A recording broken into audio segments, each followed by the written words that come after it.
भृंगी कीट को जानते हैं आप? वो पता है क्या करता है, वो बाहर से कुछ मिट्टी लाता है और हमारे घरों की दरवाजे खिड़कियों पर छोटे छोटे से मिट्टी के घर बनाता है और फिर बाहर से एक कोई छोटा सा कीट लाकर उसमें रख देता है।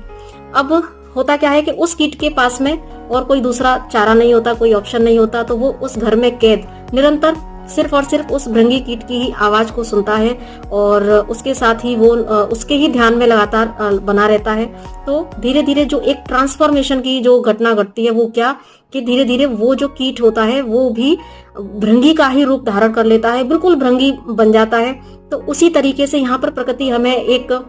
उदाहरण दे रही है, एक संकेत दे रही है कि यही प्रक्रिया एक जीवात्मा की जिंदगी में भी घटती है। जब एक जीवात्मा उस प्रभु के ध्यान में निरंतर खुद को लगाती है, एक एक श्वास पर उस प्रभु का ध्यान करती है, तो धीरे धीरे वो ईश्वर के ही उन गुणों को धारण करना शुरू कर देती है और ईश्वर और